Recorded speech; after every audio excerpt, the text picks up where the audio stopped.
This is Red Moon Role-Playing. It is some time around the year 2276 in the Old World, where our story takes place today. It is somewhere in the Grand Duchy of Talabak, which is the name of the territories currently consisting of Talabak Land, Stirland, and a few others, ruled by one of the four imperial claimants, Duke Ludwig the 12th. This is a time where the Empire has long been divided, for four individuals claim the name Emperor, yet none truly are. Duke Ludwig is but one of three others, the others consisting of Count Sigmund Ulrich of the Grand County of Österland, Empress Elspeth Margarita VI of the Barony of Westerland, and of course Prince Wilhelm I of the Principality of Reichland. The Empire is divided between these four claimants and their holds on territory, though of course these lands consist of several lesser counties and lesser provinces. Since the end of the Vampire Wars, roughly 100 years ago, you would have thought that the Empire finally would have been united. After all, they all agreed that the undead were a great threat to everyone. But this has not been the case. Instead, since that great war, each faction has been biding its time, building up its own military, its own lands and defences, eagerly waiting for a sign of weakness from one of the others.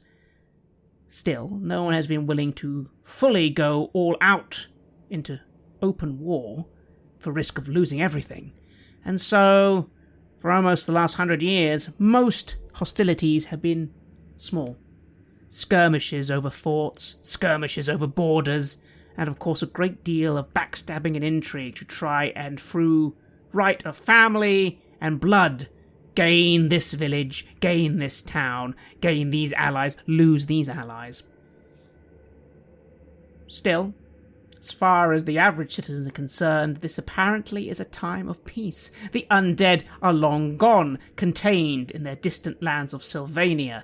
The greenskin hordes are far away, over the mountains, in the Badlands to the south, and have not truly massed in some time. Even the beast men, people say, are disorganized, ununited, and easily contained in the woods, especially those in the Dark World.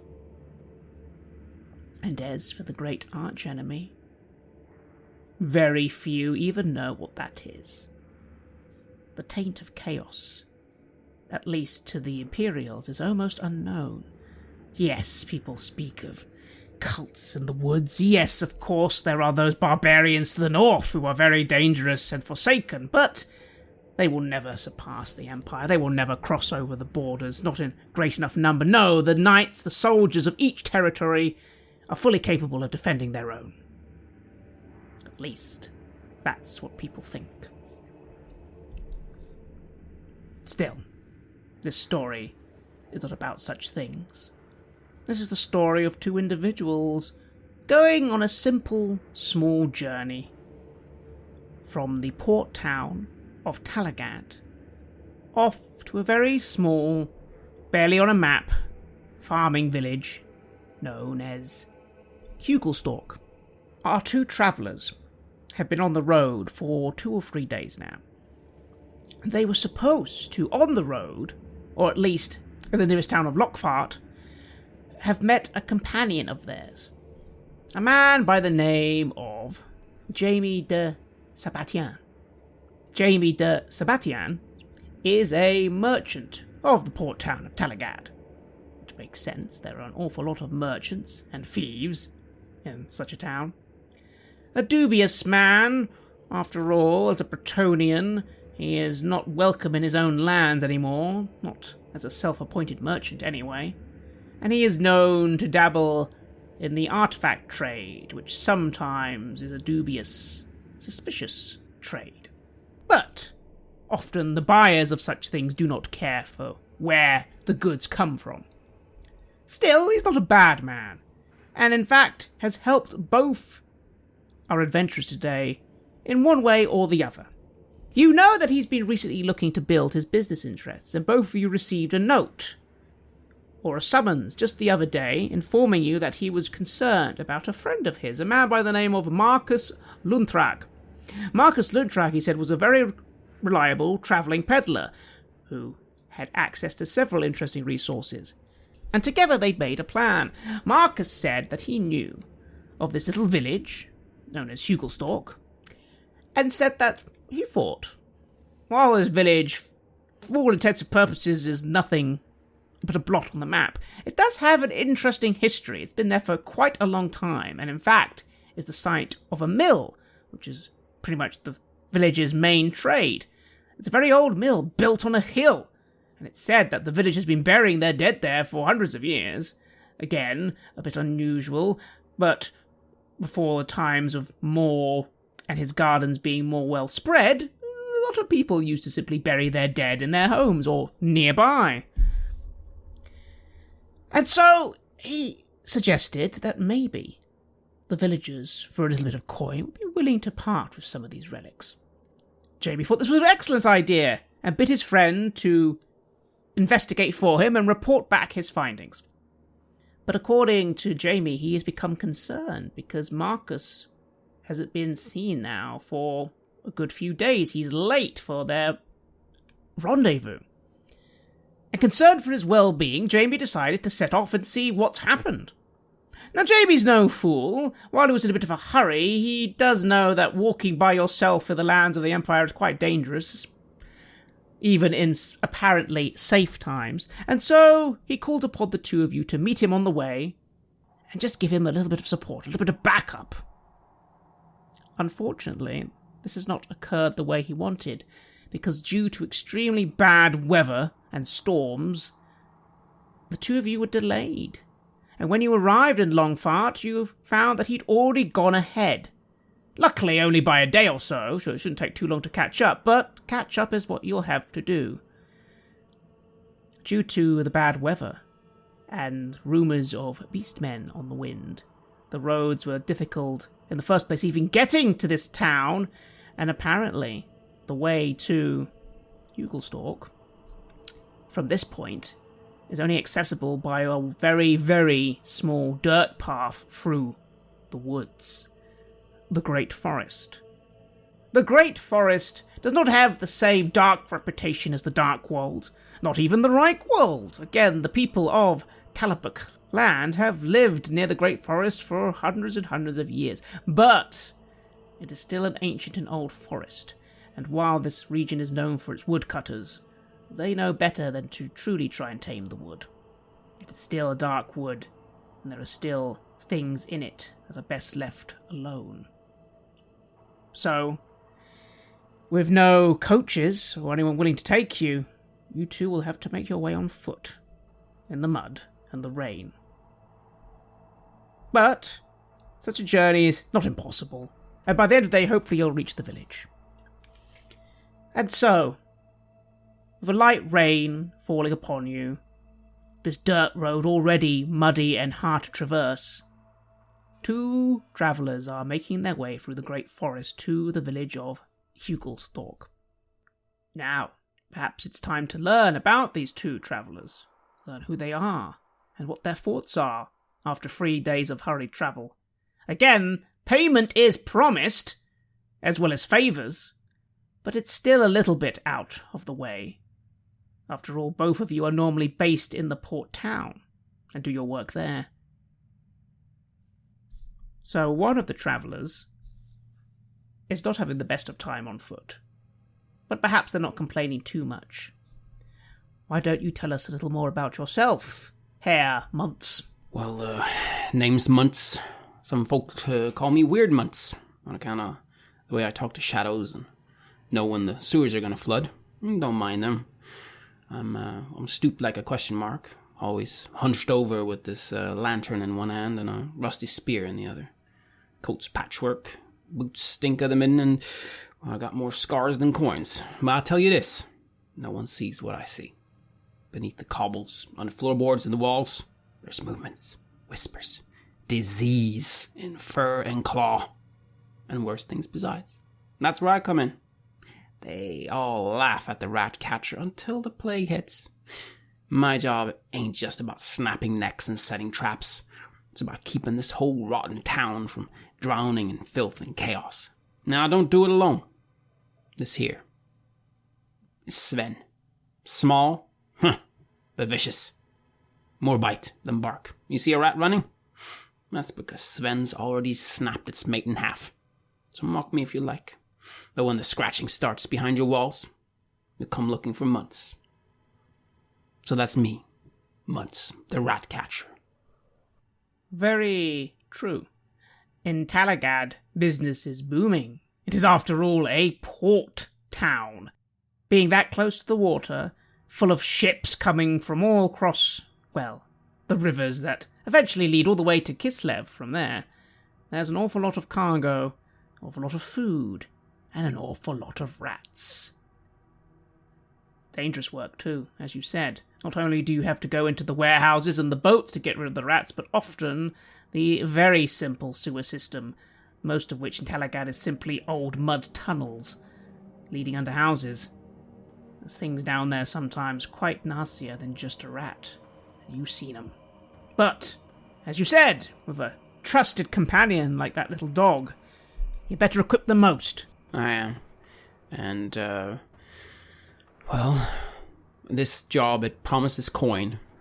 Coin's what I need, because I never have enough of it, and Sven's got 8. I got 8. And the rats, they need to die.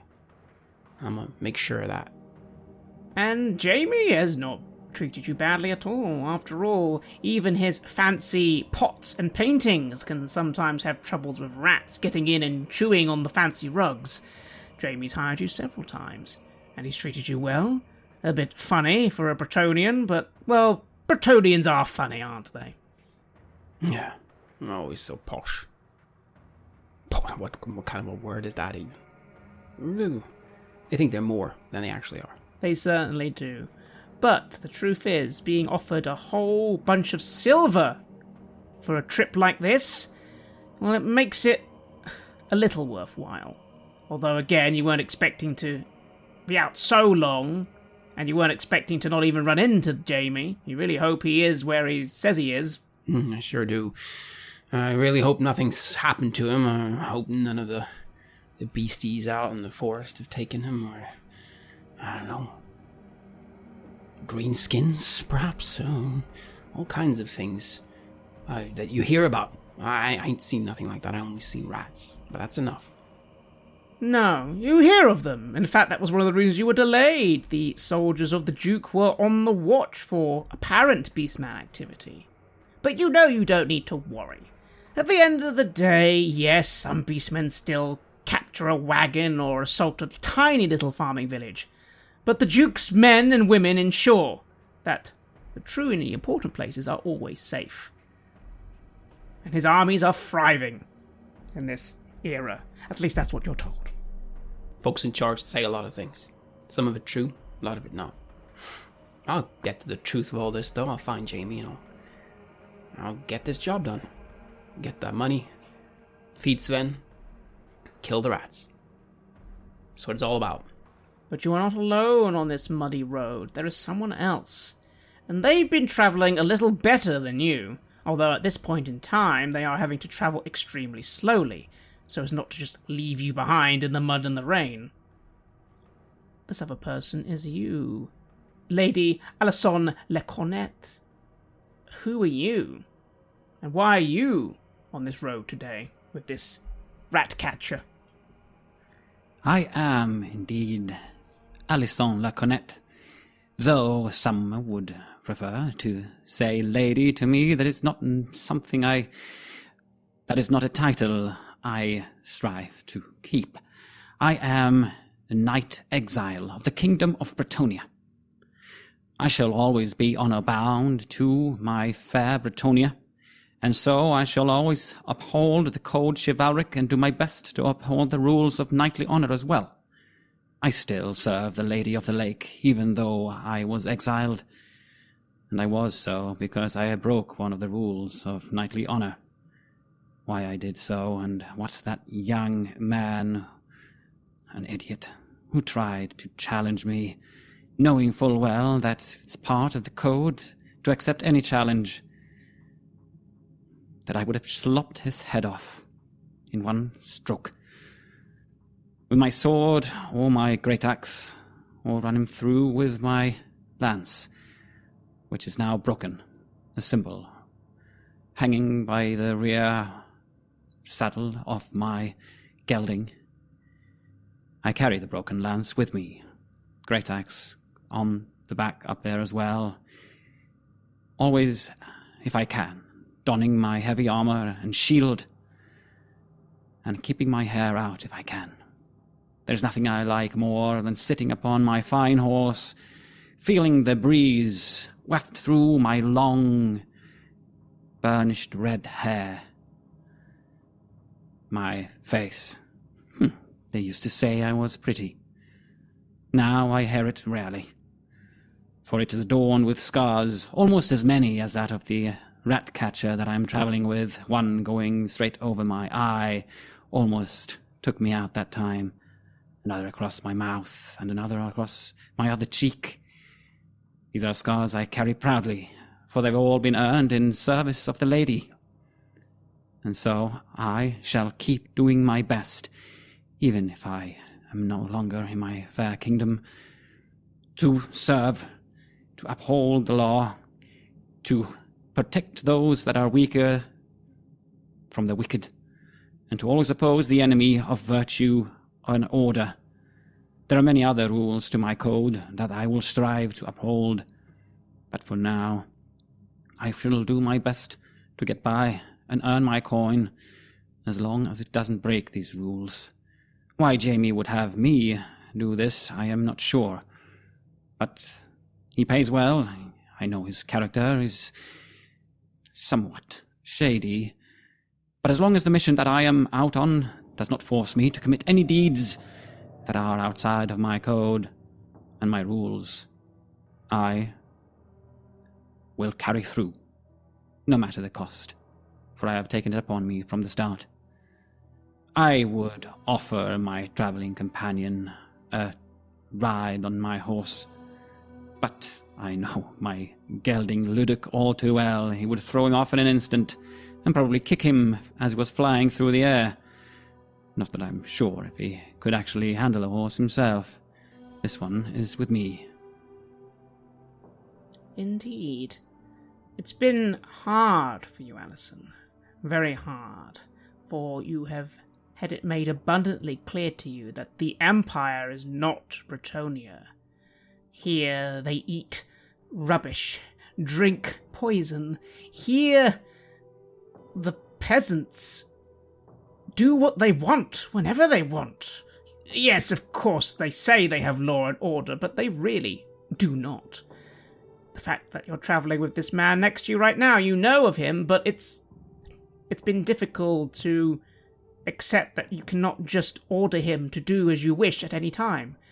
I mean, you can, but he doesn't have to do it, and it's unusual. Jamie helped you a lot.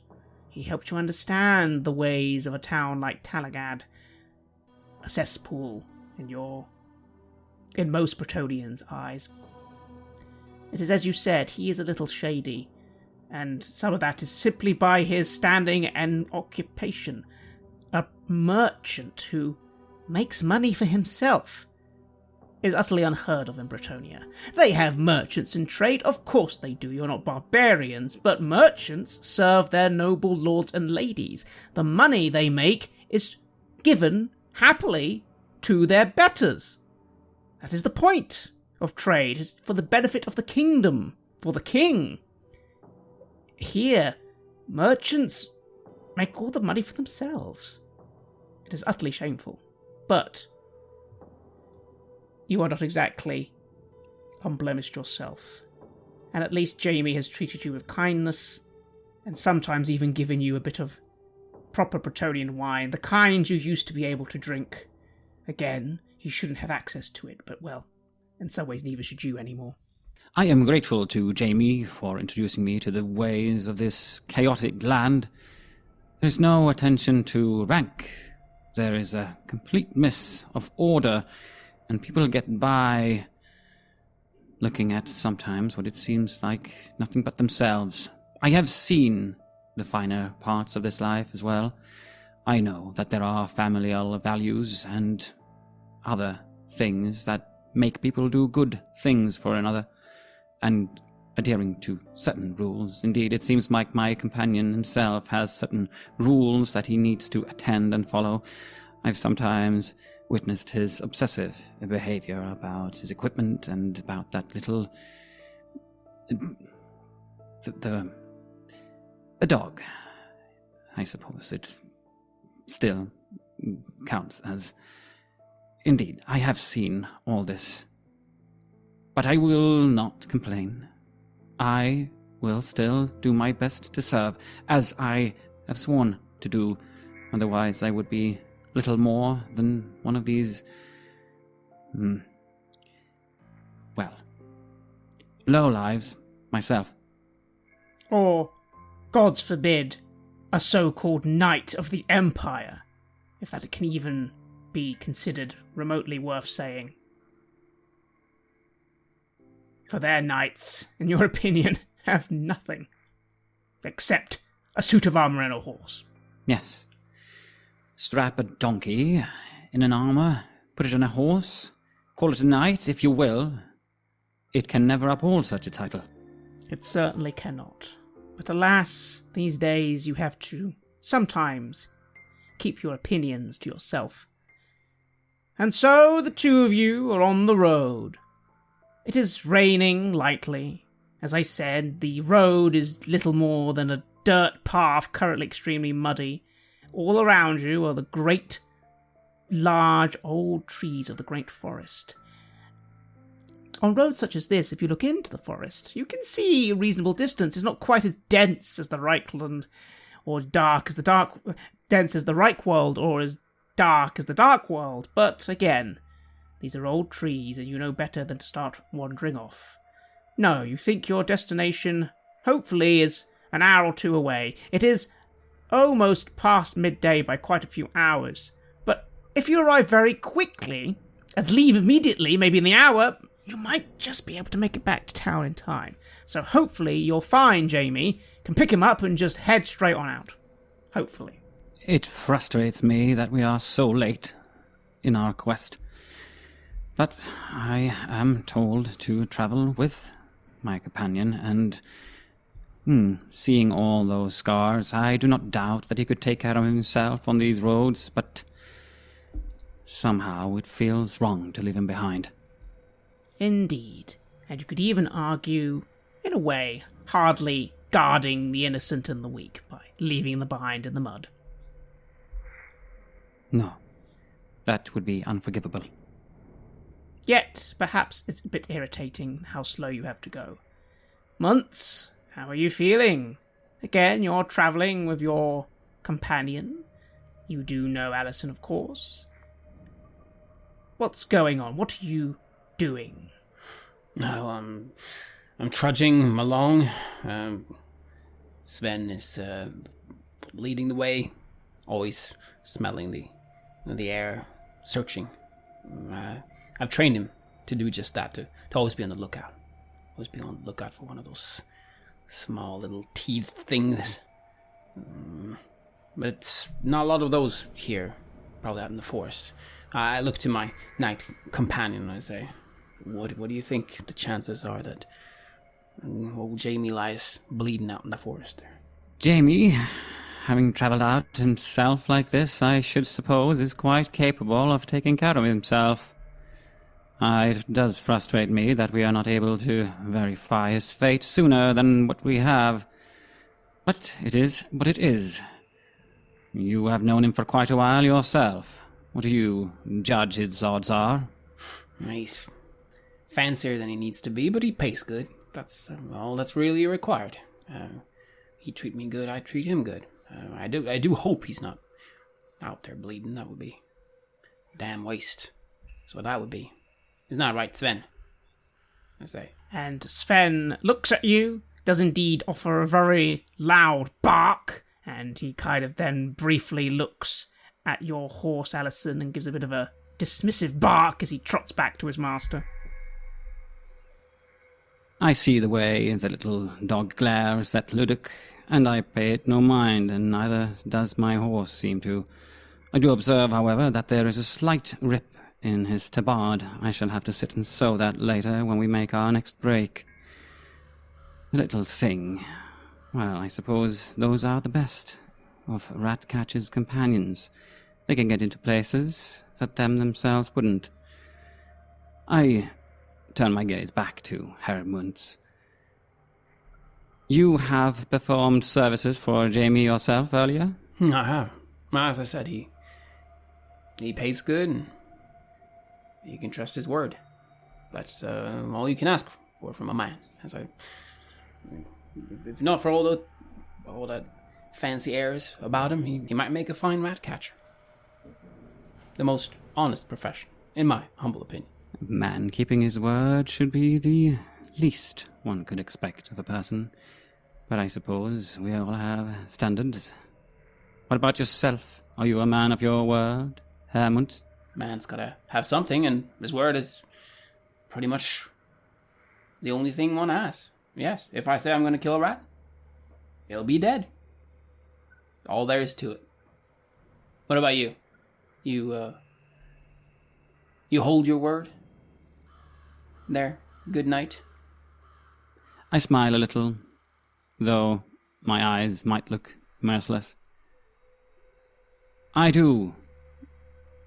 I would always uphold my word if I have given it. Thus, I do not give it lightly. That is also a lesson one has to learn sometimes. It is. I think we make a good pair, then. We both believe in the importance of the truth. Not everyone does that. I suppose, at that. I have travelled in worse company. I adjust the great axe on the back of my horse where the rolls and supplies are hung and slung. Indeed. And the pair of you make your way along the road, keeping an eye out for any dangers, but to be fair, the main issue seems to simply be mud and rain. Still, with daylight to spare, you finally think you see your destination. In the distance, you see a small wooden palisade surrounding a large hill. You're still very much in the great forest, but there seems to be a very small natural clearing, which is maybe where the village has been built, or was built, or perhaps was hundreds of years ago cleared out from the forest itself. On top of the hill, you see an old stone mill. It doesn't seem to be moving, however. You can see the old sails, but they seem tattered and well-worn, and the mill seems completely idle. But it is still there, surrounded by a little bit of smoke coming from roughly 20 little houses, all within the wooden palisade. Just beyond that, you think you can see a small open area with a few more little houses that perhaps are the very threadbare farms that support this village. This must be Heuschober. It's up there, isn't it? Place we gotta go. Place we gotta find Jamie. Heuschober. That would be it. Draw your last breaths of some fresh air before we go into the place. I am sure they will be in sparse supply. If you say so. Let us see. And I pick up the pace and motion for Sven to, again, take the lead and keep an eye out. I give a little whistle, imitating that of a silver lark in the spring. It is something of an interest of mine. To imitate things, I can imitate mostly any sound I hear, in fact, and also voices. It's something I used to do as I was young, and something that I impressed the recruits with. It's an entertaining little hobby, but sometimes it can also be proven to be rather useful.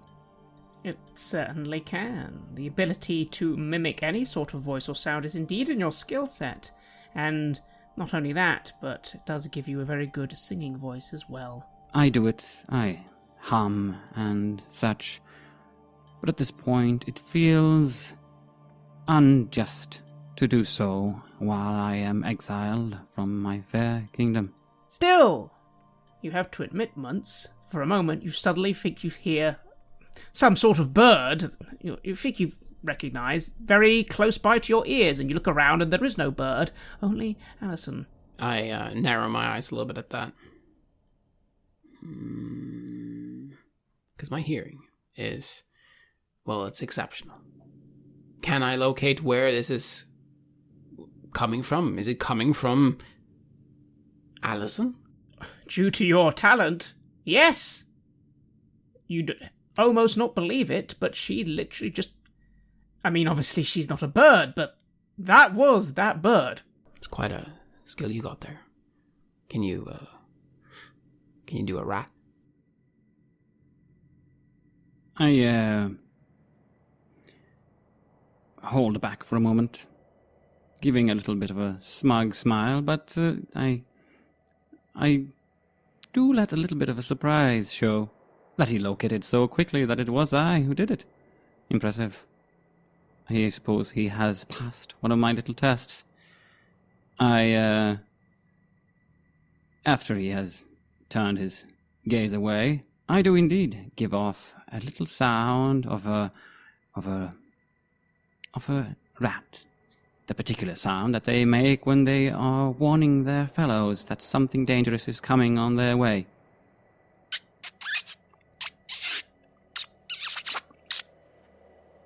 That is exactly the sound they make.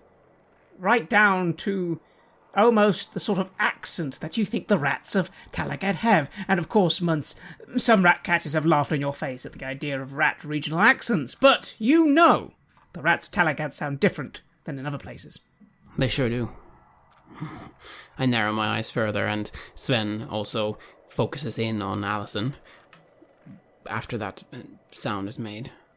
That's downright disturbing there, Alison. Well, good that you're not a rat. Because you sure sound like one. Yes, I suppose. Though perhaps I should feel myself more at home here in these lands if I were one. Perhaps. Well, let's get to this village and find Jamie before it gets too late. The rain eases up for a moment as you approach that wooden palisade and see what seems to be where the dirt path finally ends, at a sturdy-ish set of double wooden doors. As you approach, from behind one of the doors, a shutter opens briefly, and a pair of old blue eyes stare out at you. What's your business? I'm looking for a friend. Jamie de Sabatine. He is supposed to have made his way around here. Have you seen him? He's a Bretonnian. Nah. You sure about that? Aye. Well, would you mind if we come inside and look around? Maybe he didn't present himself as that. The man squints a little, looks up at the sky. Awful late for travellers. You should be heading about home if you want to get there in time. Or should be stuck. We were delayed by the storms, as I'm sure you're well aware, past this area. Aye.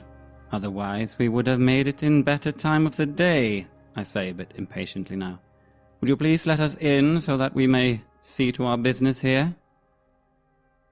The man grumbles a little as you hear the sound of a wooden being being raised up, and the double door slowly opened. You see this man with a pitchfork in hand, and another man slightly younger holding a spear, both of them in peasant garb, and that seems to be the total of the gate watch, at least that you can see. They just let you pass. How do you feel about this, Alison? To even be questioned in such a way is inconceivable to you. You are a knight, and peasants should open gates, but again, it's not Bretonia. It is inconceivable in many ways that small men armed with mere pitchforks and a half spear would man such a palisade even. I'm surprised that they have gotten it up in the first place. Then again, if that is all they have to arm themselves with, I can see why they would have it, and also why they would be suspicious of anyone trying to make their entrance here. Perhaps you can hardly blame them. After all, they are left to their own devices. In Bretonia, yes, the peasants wouldn't have much weaponry, but they don't need them because the knights are there. Every single village is part of a knight's domain and protected by those knights on regular patrols, and of course, filled with castles and forts and garrisons. It would seem that most of people's earnings fall into their own pockets, and that which goes to the Empire is spent on nonsense, not the upholding of the country. It seems like there is almost no one here willing to work for virtue. No. Still, they've let you in. What do you think, Muntz? It is getting rather late. Maybe they were trying to give you a friendly warning. And again, they've at least got something. To be fair, you don't know how safe you'd feel out here. These sort of villages are often exactly the sort of places that vanish yearly. Or at least they used to. No, the fact that they don't seem to be all that keen on letting us in, that's natural. That's healthy behavior. Good way of thinking. I would have thought the same way in their situation. So I get it. I do. But we have a job to do. And that you do, and you find yourself let in, the doors being closed behind you, not in any fast way, but simply naturally. And you have arrived in the village of Heuschober. Now you're inside the village. Well, you can see that the hill is not too far off, maybe 20-30 minutes, just walking upwards. It seems the village itself is very much built around this hill and this old, unmoving mill. To the left and right, you see peasant homes, small single-floor cottages, and not much else.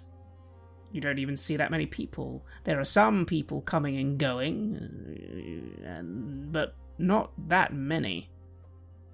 Granted, it is a small village, but, well, it's hardly a bustling small village. Then again, it is now, well, a few hours till sun goes down, so people should be coming back home for whatever jobs they're doing and heading home. What do the two of you do? Do we know whereabouts he would be staying while he was here? You don't really know, because the truth is you've never really spent any time in a peasant village. Why would you? And even a hole like the port of Talagad is a town with inns and places of business and ports. You, on the other hand, Muntz, well, the truth is you don't really stay in villages, but they normally have some gathering place, maybe something like an inn, although looking around you'd be very surprised if a place like this even had an inn, but it might have some sort of gathering place. But again, it's not really the sort of place where people who aren't from here stay. Well, and I'll look to the garden, just ask where would guests go? Where would guests visit if they come by? Guests? Guests? Well, like visitors. We don't get many. Well, when you get them, where do they go? They go somewhere, right?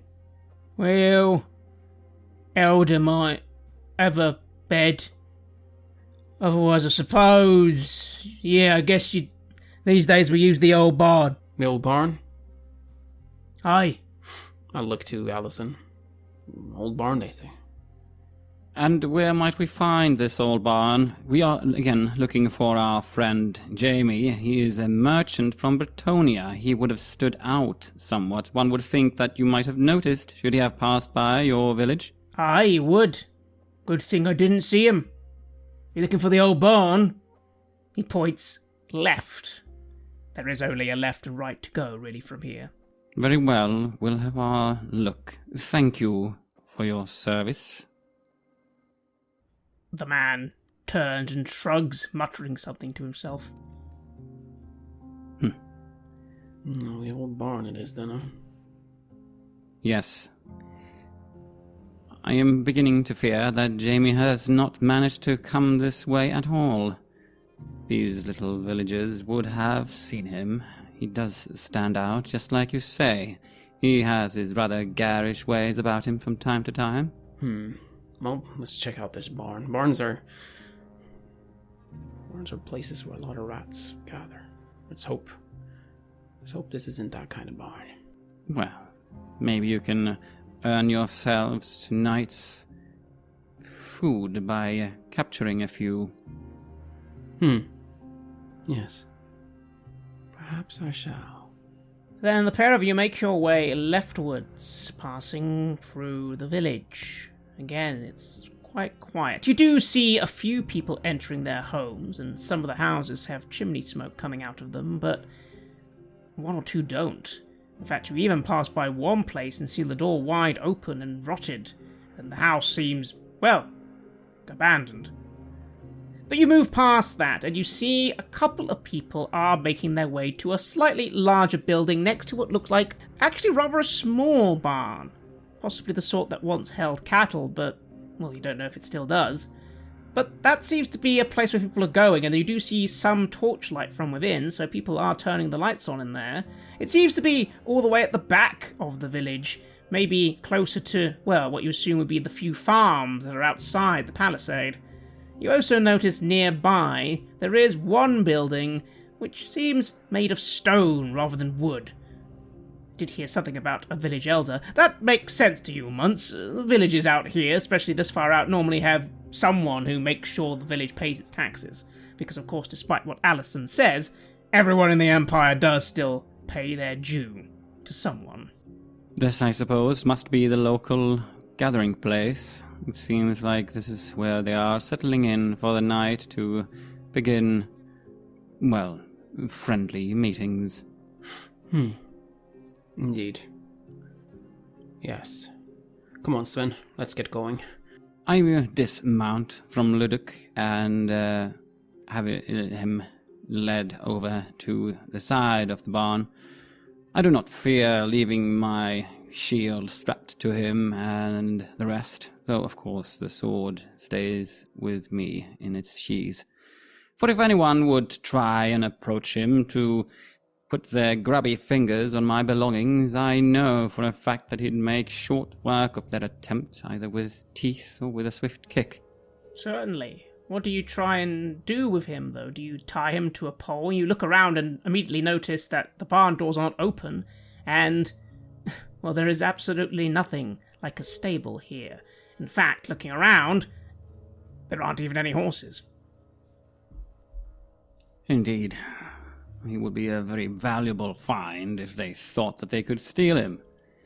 But good luck with that.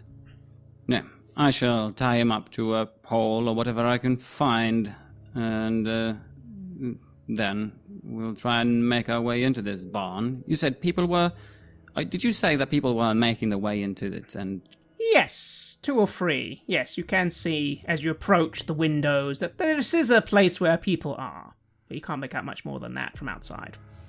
Yes, very well then. After tying him up, I shall look at Herr Muntz and we shall make our way inside. Very well then. You go to tie up Ludwig by this simple wooden pole nearby the barn's entrance.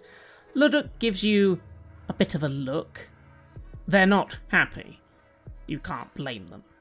There was a time when Ludwig would have been chowing down on a lovely, lovely bunch of hay while having his horseshoes polished and his seating, his stirrup, his saddle beautifully maintained while he was washed and polished by proper peasants who know how to look after a horse.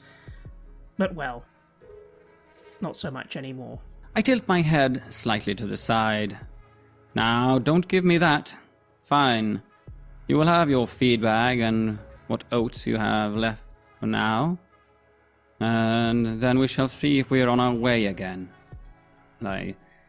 If you would, Hammonds, feel free to go ahead inside. I need to see to my horse's needs. Of course. I'll make sure that it's safe. And I'll do a quick whistle to Sven and begin moving inside the barn together with my trusty, vicious little dog. Then, Mons, you head in first. Just as you are following after Alison, could you make a quick check? The first check of our game. I would like you to make an awareness check. So that would be your initiative dice, whatever that is, and you're trying to then beat your awareness skill, or meet it. Alright, and beating is below. Yes, correct. So if you have a skill of 3, you need to roll 3s or less. Which I have. And I have 4 in initiative, so I'll roll 4 dice and see if any of them go below 3. No, they don't. My. Then I'm afraid you do not succeed. You, for a moment, look about you.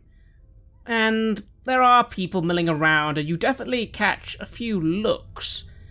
But, to be fair, you look down at yourself, and of course they're looking. While they would not know that you are far beyond the true knight you should be, you are still dressed in fine armours and armed with a horse. Probably quite unusual to peasants such as this. You pay their looks no mind. No, I shall surmise as much. It is a pity, really. This should be an everyday sight. Their noble lord coming by to show their support and defence.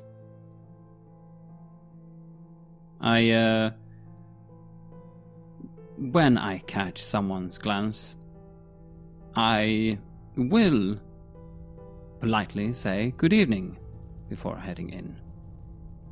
You receive a grunt in response, and that is all as you follow after Mons. Herr Mons, you enter first. Sven at your side, sniffing the air, alert, yapping to himself, but no one seems to pay him any mind. You enter this old barn, as it's called. You see about 10 people gathered around 2 wooden tables, a couple of chairs, pipe smoke in the air. It's very, very strong. The people are dressed in farmer's attire. This is clearly a farming village. Cloth shoes, cloth trousers, some wear caps, some don't. Most of the men are heavily bearded, and you don't actually see too many women initially. But there is some sort of bar, with someone handing out some gruel, and there is a woman there, and she seems a little younger than some of the other people in here, maybe in her late 20s. She seems to be serving someone something. Maybe she's the proprietor? That's what you see on your initial glance, and nothing more than that. And again, it's still a single story, so there are no stairs you can see that lead anywhere else. Although you do see some doors that probably lead into that barn from inside. I'll immediately begin looking around for a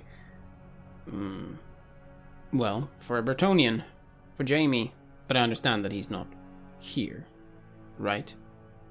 You do immediately. No roll needed. He would stand out. His blonde hair, his fancy moustache, not to mention that perfume he always wears.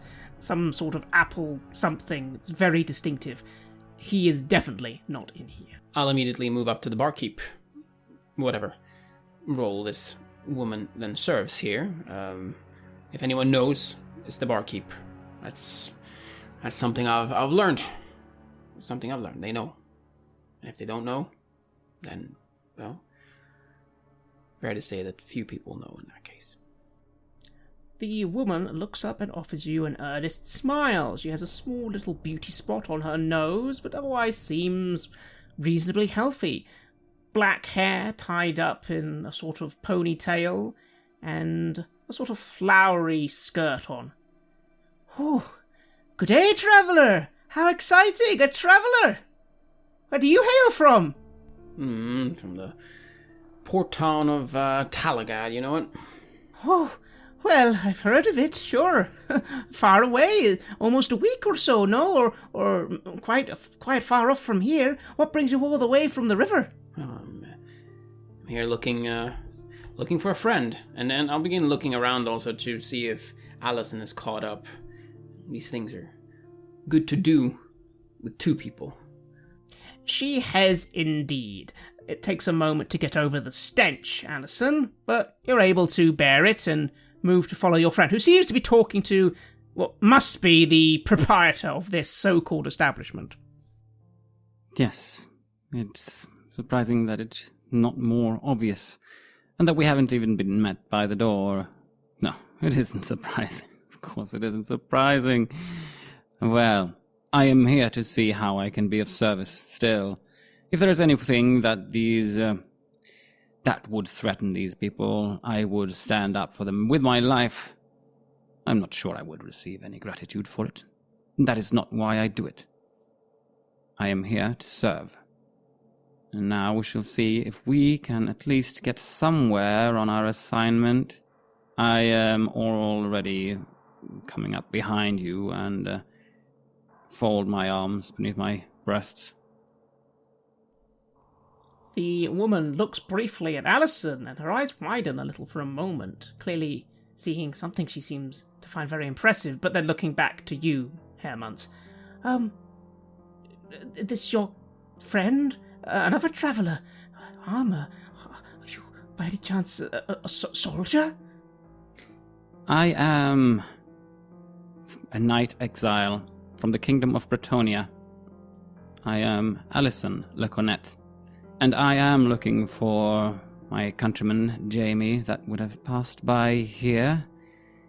He would have made quite a sight, and I should think that had he been here, you would know immediately. He has a fancy moustache. If he had been robbed and his fine clothes taken, at least you would have seen the moustache. But I take it on the look that you're giving me that you haven't seen someone like that. Is that right? And I'll look down to Sven, kind of trying to encourage my trusty dog to also evaluate this woman. The little dog, yaps a few times, but seems to calm down, sniffing the air and looking at her, wagging his tail. Sven clearly likes this woman. He normally does. She looks a little confused for a few seconds at you, Allison, and you don't need to make a roll that she doesn't understand a single word you just said when you said knight exile from Bretonia. She's really trying, but she just doesn't understand what that even means, before saying, "Oh, a knight, a knight. Wow. From Bretonia? Oh, I'm so sorry. I'm not. Which village is that? Is that somewhere to the south?" It is a neighboring country. Oh, fancy. You hear some people behind you sort of muttering to themselves. The conversation in here is quite quiet. Your conversation is sadly carrying. After all, there's no music or not even that much chatter. Indeed, some people may think so. May I ask your name, proud proprietors? Oh, Frau Schultz, Anneliese, a pleasure. A pleasure to meet you. Yes, now then. Where were we? Oh, yes. Moustache. A moustache?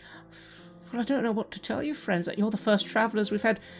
Normally, we only get the people from, the town when they come to pick up the grain, and that's only once a month. I turn my gaze to her, Muntz. As I feared, perhaps. What direction would he have travelled from? Oh, he must have been taken out in the forest. Now look, if you don't know where he is, if you haven't seen him, who might have seen him?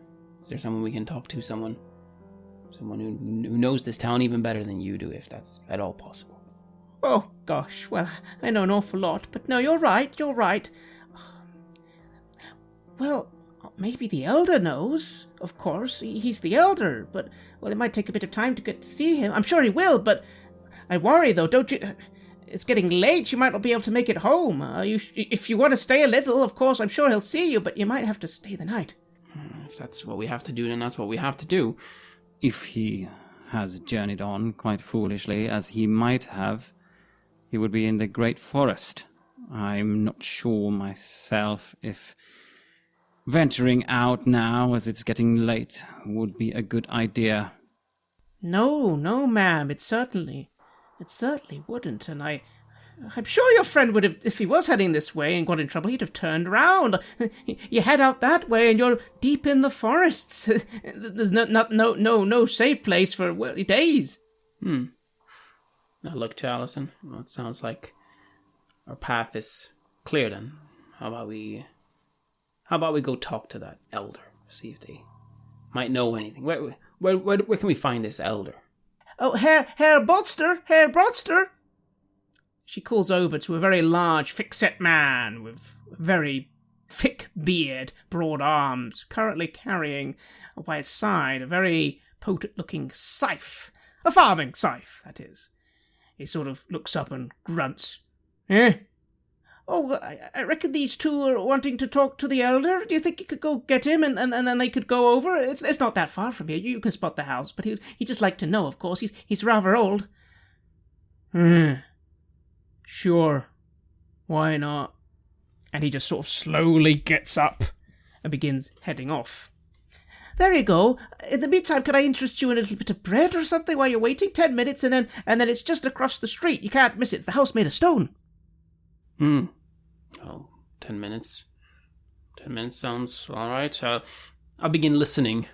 For the sounds of rats. Oh, I want to see if they have a problem here. I'd like you both now to make initiative awareness checks, but I'll allow you 1 extra dice. Months due to your exceptional hearing. Right. So, I have initiative 3, which means then that I would roll 4 dice. Is that what we were saying here? Yes, correct. Yes, trying to roll under your skill. Yes. Or meeting your skill. And my skill level is 4 for awareness. I roll a 6, a 6, a 3, and a 6, which means that I have 1 success. Well, that is then 1 success, which will come with a complication. But what did you roll, Allison? Well, again, I have a lower skill, which is just 3, but I roll 4 dices, and I actually get a 1 and a 2 and a 2 and a 8, so that's 3 successes. 3 successes. Well, that is a critical success then. So you will notice quite a lot.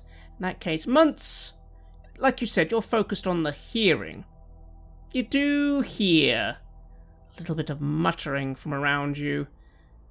Something along the lines of, "It'll all go well tomorrow, won't it? Of course it would. Of course it would. Why wouldn't it? Aye, be another successful Tal's Day. Yes, successful Tal's Day." And there's a bit of a murmur of agreement. So something about a Tal's Day, whatever that is, tomorrow, going well, interesting. But again, that's all you hear. There won't be a complication in this case. As for you, Allison, 3 success levels, you notice quite a bit. The one thing you notice initially is that the place has something you weren't expecting. Decorative items. You look at the windows and just see there's these little laurels hanging up. And there's even some streamers. And you also notice behind you that there seems to be something very large on the cooking pot.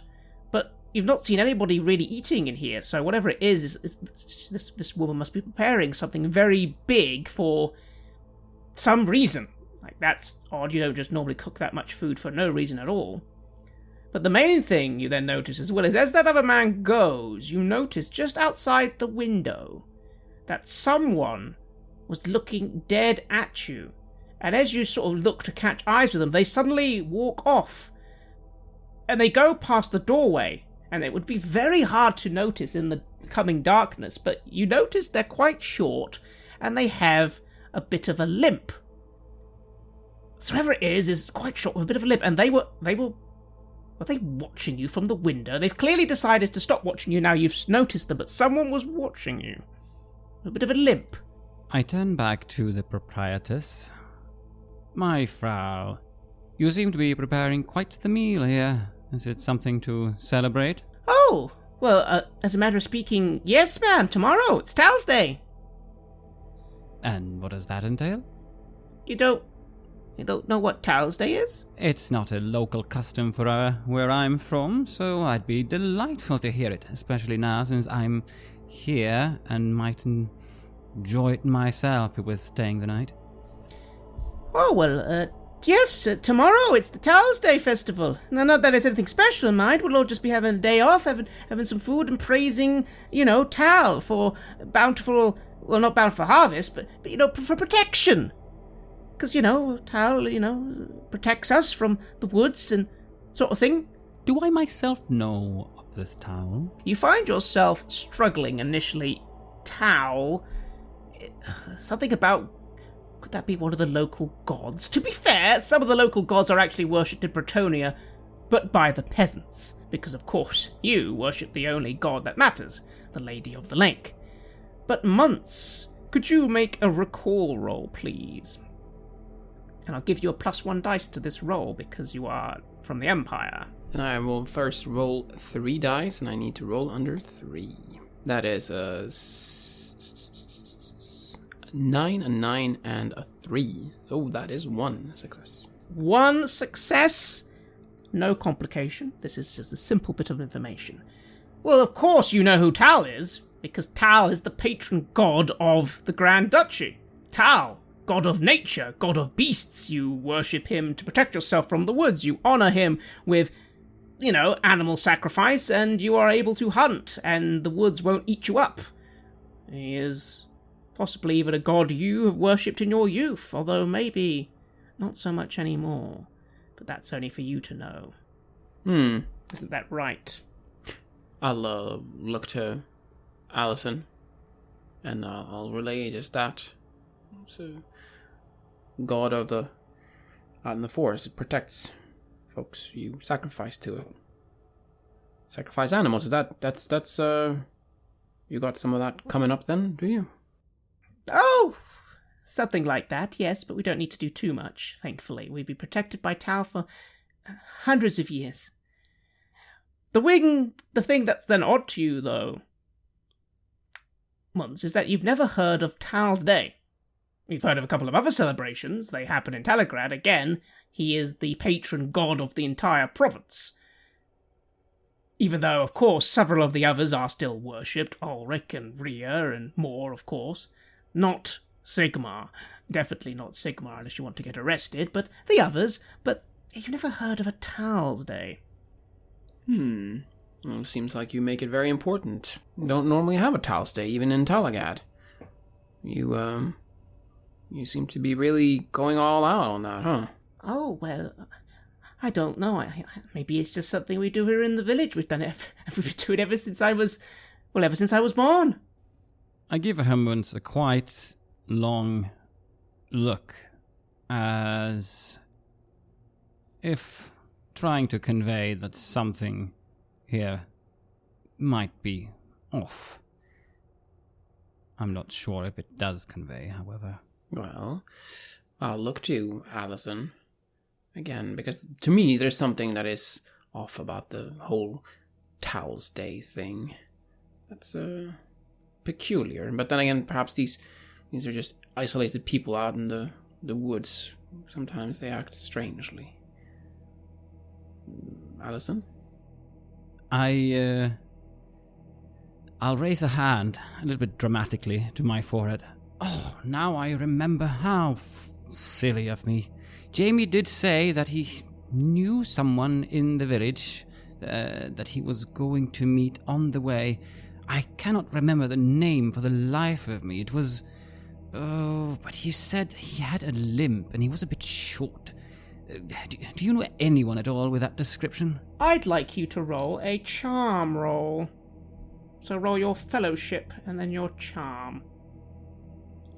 This will be an opposed roll. Very well. I'm going to use... Can I use a fate point to re-roll that? You can spend a fate point, but not to re-roll so per se. Rather, you can make the roll glorious and re-roll your failures, essentially. So you don't re-roll the whole thing, you only re-roll failures. You could also burn a point of fate permanently and critically succeed.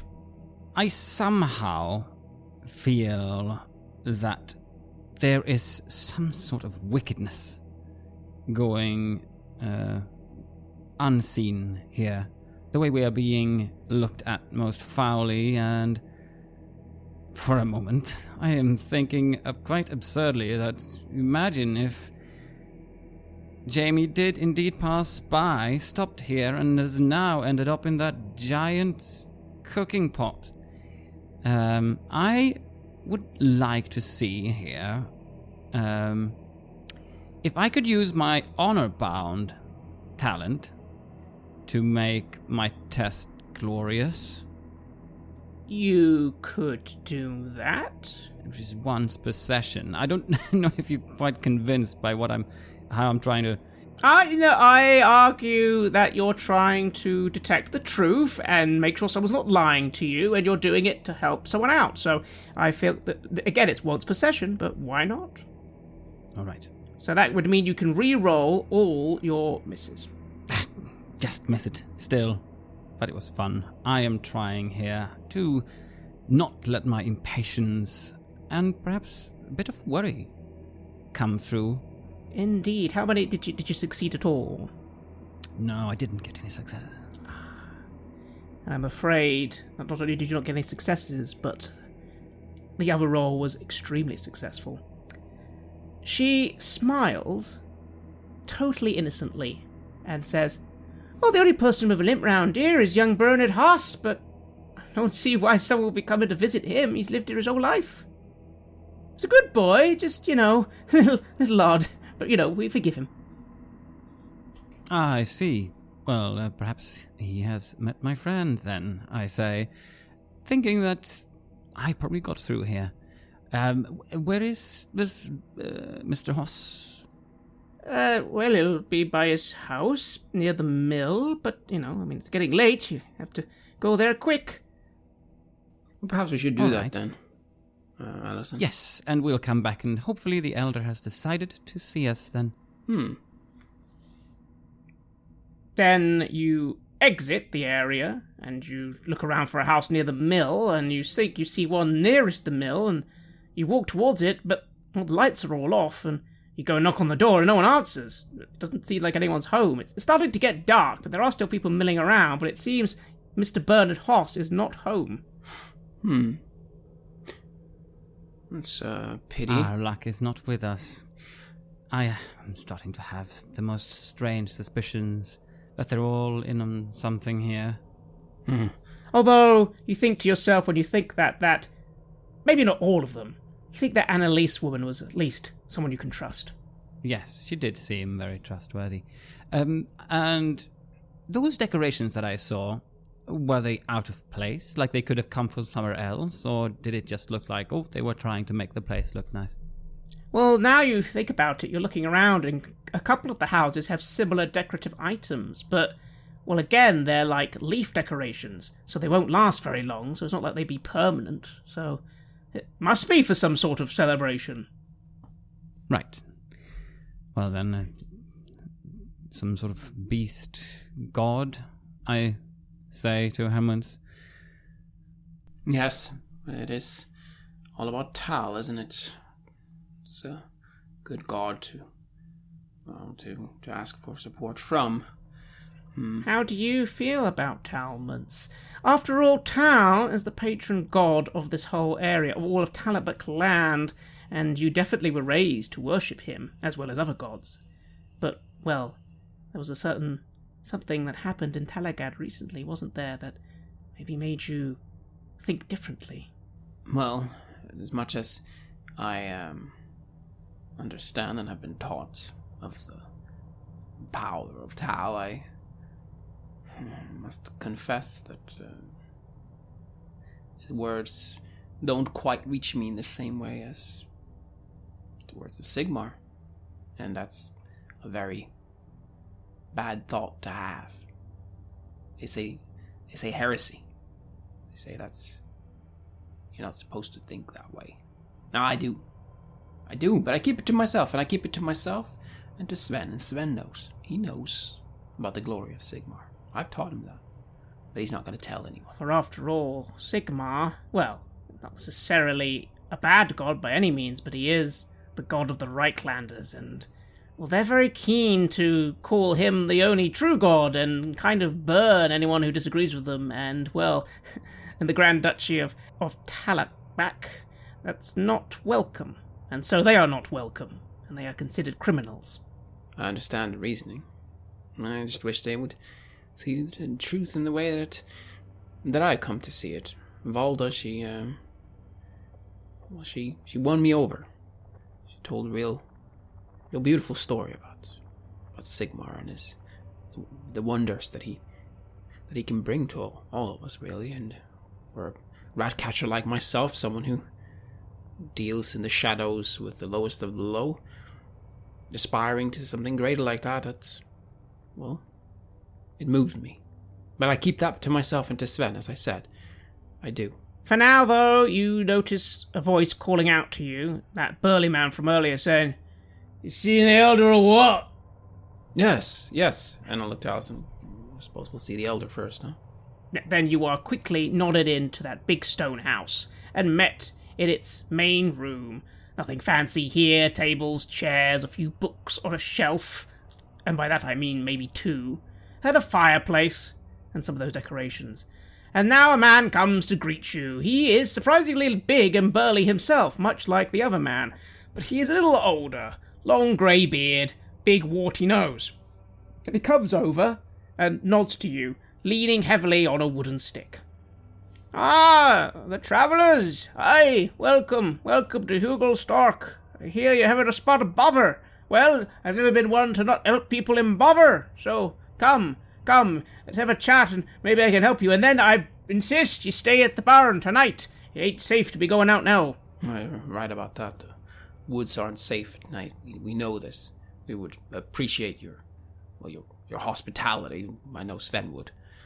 Now, we're looking for a friend. We're looking for a friend named Jamie. Jamie the Sabatine. He's one of them Bretonians, I say, and I look to Alison. I indeed would appreciate your hospitality for this night. And yes, he is a countryman of mine, quite the moustache, blonde hair, sticks out like a sore thumb. "Aye, is that right? Well, I'm afraid to say if he sticks out that much, then I ain't seen him, and no one else has. We don't get visitors here, you see, especially not before Towers Day, although you're welcome to stay, of course, but, well, we don't really have much to offer, other than bread. But, why was your friend coming this way, anyway?" Well, as it comes, he was going to see an acquaintance of his, a travelling peddler, by the name of Marcus Lugentrag. You wouldn't have had a visit of a peddler recently, would you? Or, absolutely not. 2 merchants, you say, coming all the way over to Hugels for it. Or it's like Tal would say, what's the chances of... Well, it's like the old Tal saying, be blessed to even receive 1 hare, for 2 hares are very unlikely to step in your snare. Good one. I suppose at that, you are correct.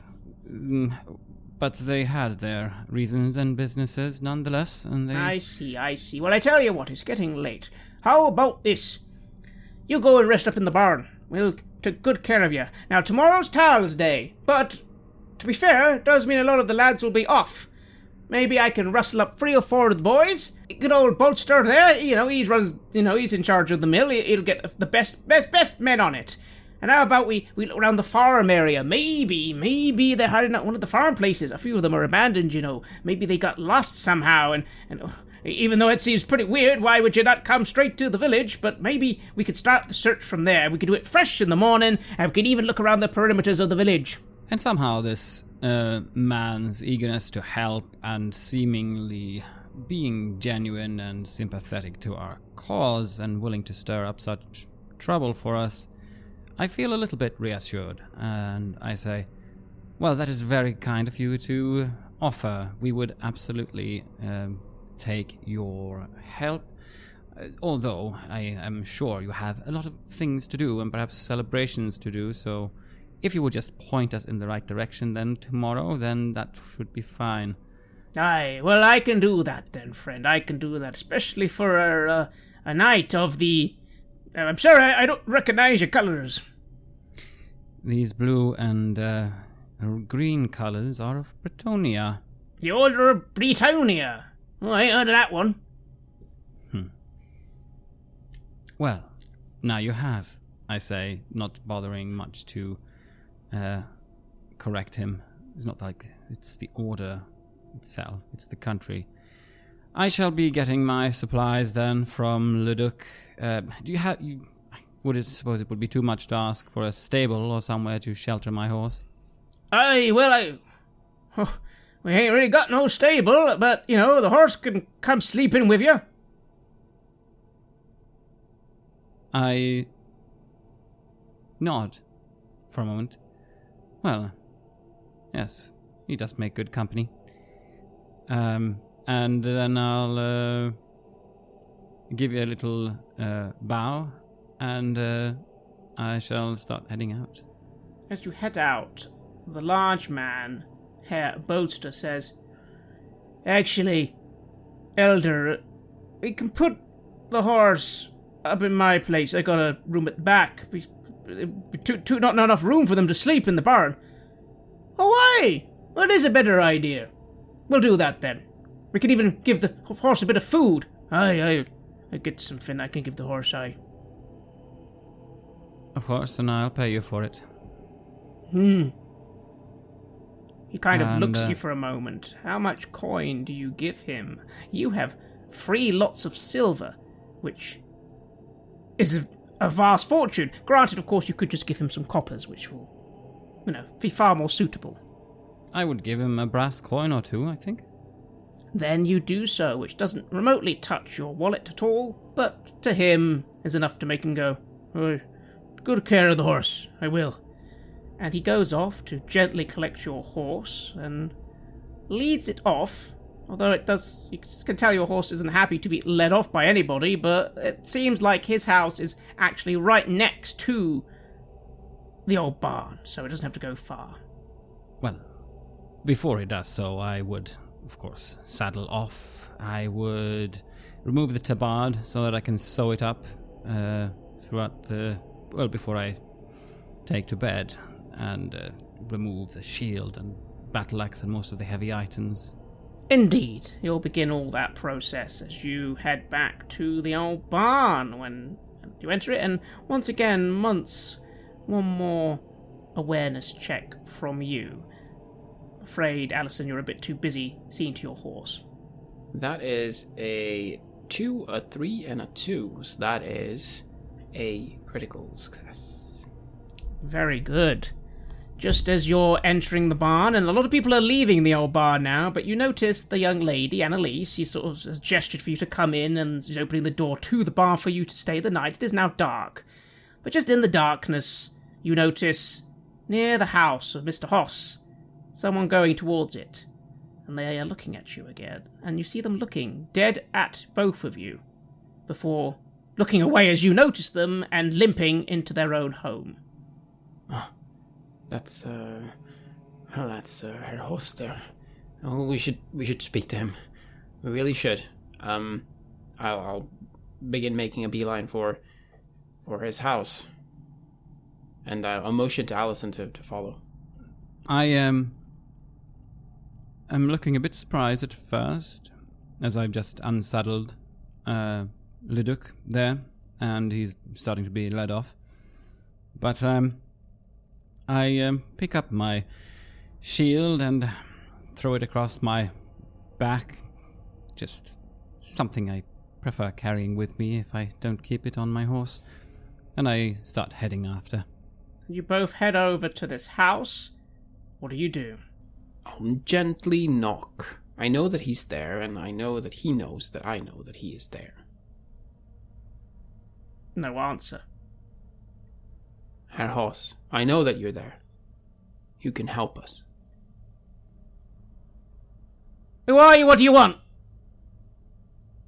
My name's Muntz. I'm looking for my friend, Jamie de Sabatine. He came here, but he's not here. Everybody says they haven't seen him. Go away! Ain't got nothing to do with me. We'll pay you. The man opens the door a fraction. Hey, what? Our friend, Mustache, Jamie de Sabatine, he comes from Bretonia. He was here, wasn't he? You must have seen him. The man looks at you for a moment. He looks at your pouches.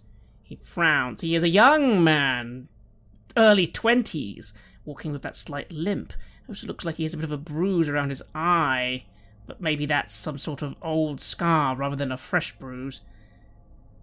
And he looks you dead in the eyes.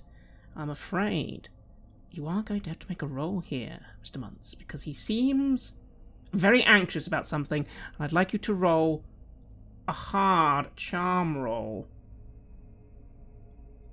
So -1 dice, but you will roll your charm. I will, though, allow you to bypass the -1 dice if Allison assists. As he looks a bit hesitant, this young man, I shall put my shield down on the ground in front of me, and I'll say, "You seem to have an eye for people that pass by. Such an eye can get richly rewarded." Please make the roll. That gives me 2 successes. Which is a normal, good success. He starts to speak to you very quietly. Now, of course, it is now getting dark, and there's not many people that by listening, but you do notice that that other man, briefly just, obviously having deposited the horse in his home, is sort of stepping outside to have a smoke, and is just looking in your direction, but he can't hear you if you whisper, although he is noticing a little bit of a conversation. As the young man says, You're not from here, are you? No. No, we're not. You ever heard of Sigmar? My eyes light up at that. But at the same time, I realize how dangerous it is. I have heard of Sigmar. What have you heard? What do you think of him? And he looks you very dead in the eyes, and clearly this is quite an important answer. I'll lean in closer. You know, it's dangerous to talk about Sigmar, right? But the stories are... Some people think they're beautiful. And I say that very sort of passively, very, very much just trying to evaluate if he is someone who's going to have me burned, or someone who maybe feels the way I feel. He stutters a little as he says, "Aye, and is it true? A lot of people outside, a lot of folks, not in the village. There's lots of you. You all believe Sigmar is greater even than Tal. Don't is that right? Is that right?" Yeah, that's right, but that's between us and Sven. I say, pointing to the dog. He also knows. What do you make of this conversation, Allison? This is interesting. Sigmar, you think you've heard something about the founding of the Empire, and it's one of their gods. Yes, you've heard of it, this god. Nothing compared to the Lady of the Lake, of course, but again, peasants are allowed to worship lesser gods, that's fine. I recall a conversation I had with my friend Manfreda. Oh, she herself is a warrior priest of Ulrich, the Empire's wolf god. So not Sigmar, but she did bring him up in one of our conversations. It's good to have a kindred spirit here in the land, although she might be using me for her own accord, I think, for a moment as I come back.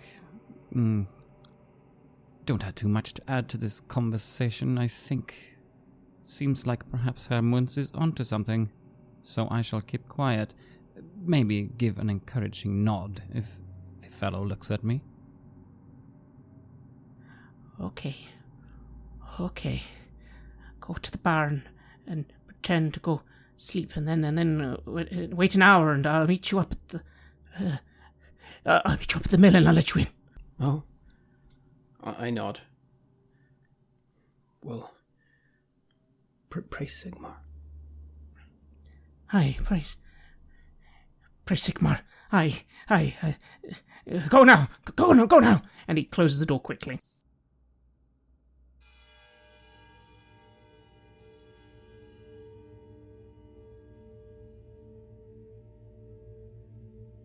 You have listened to an episode of Red Moon Roleplaying, where we play Warhammer, The Old World, by Cubicle 7.